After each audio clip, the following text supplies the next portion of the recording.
The Philippine public school system is a very large system.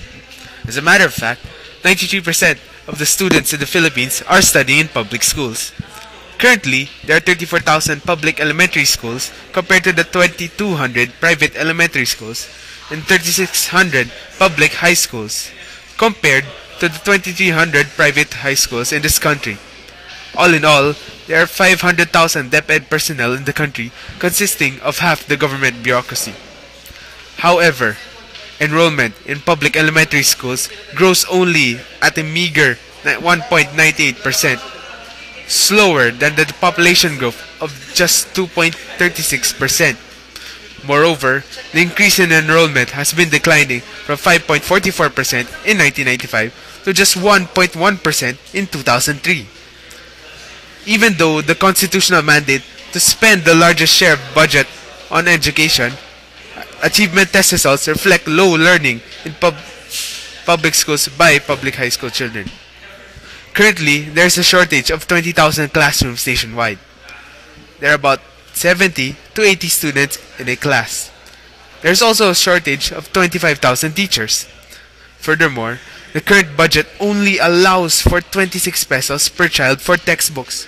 So only 5% of 500 pesos needed for a complete set of 8 textbooks. Only 7 out of 10 grade school students will graduate from elementary school. Only 5 first-year students will make it to graduation. And only 2 high school graduates will enter college, but only 1 of which will complete his degree. For those students who are in school, little learning takes place.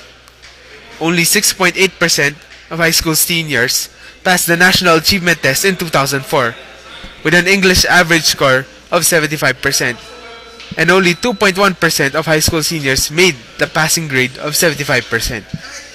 Internationally, in the 3rd International Math and Science Survey, Filipino children ranked 3rd from the bottom, 36 out of 39. How worse can it get? A great hero once said, "The youth is the hope of the nation." By this, he meant that the youth is essential for a nation to succeed. But if the youth is not given proper care and guidance, surely this will be a cause of nation's downfall. I'm sure that we Filipinos have heard this line numerous times.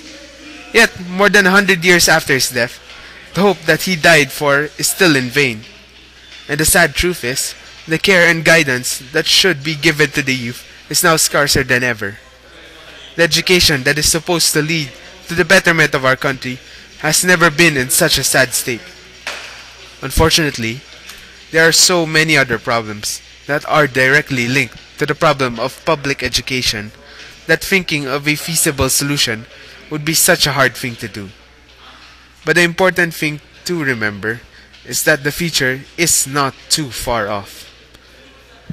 The day will come when we will all be old and have families of our own to take care about and to nurture. Would it be wise to just wait for that time to come before we start to think about the lives of our future families? The answer to that question might be the only solution you were looking for all along.